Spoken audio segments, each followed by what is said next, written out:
Konnichiwa minasan. For today's video, this is a day in my life as a 24-year-old stay-at-home mom living in Japan. Today is October 12, 2024, Saturday. May pasok nga sana sa trabaho ngayon si Dada at dahil nga na-cancel, gagala na lang kami ngayon. At sayang din kasi yung magandang panahon. Papunta nga kami ngayon sa Shinshiro, sa Nagashino Dam kung saan matagal ko na nga rin gustong puntahan. Halos 50 minutes ngayong biyahe galing sa bahay papunta nga dito. After lunch nga kami lumabas, kaya nga palubog na yung araw nung dumating kami. Wala nga rin pala kami binayarang entrance fee pero nagbayad kami ng parking. At 1,000 yen nga ang parking dito. Hindi ko rin sure kung weekdays may bayad din ang parking kasi nga weekend nga kami pumunta dito. Kakaunti nga lang din ang nagpuntahan ngayong araw. Ang bala kasi sana talaga namin ngayon ay pumunta nga sa forest or sa park kung saan marami nga mga punong makukulay. Pero sa daan pa nga ay wala pa kami nakikitang makukulay na puno. Kaya nag-decide kami na dumiretso na lang dito sa dam. Baka sa katapusan or sa November ay meron na makukulay na puno. Parang sobrang aga pa nga ngayon para gumala sa mga autumn leaves. Ang gamit nga pala ng dam ay mag-store ng water, mag-control ng flood, at ang pinakagusto ko sa lahat, nag-generate siya ng electricity. Sobrang nakaka-amaze yung mga nakaisip nito.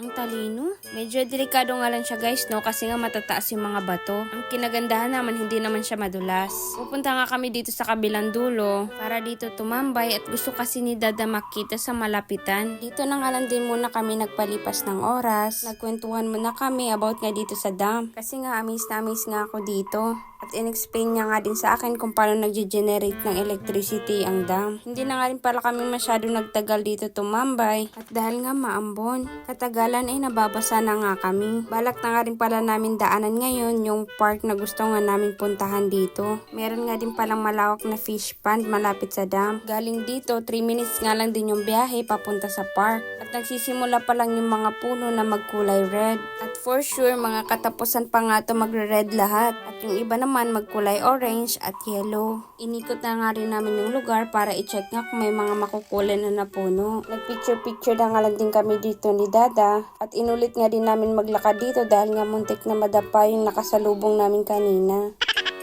Pagkatapos nga namin dito ay nagsiuwian na rin kami kaagad. Ipamimigay ko pala tong iPhone 7 na to at nasa comment section nga yung rules kung sino pagbibigyan ko nito. And that's for today's video. Thank you for watching. Matane!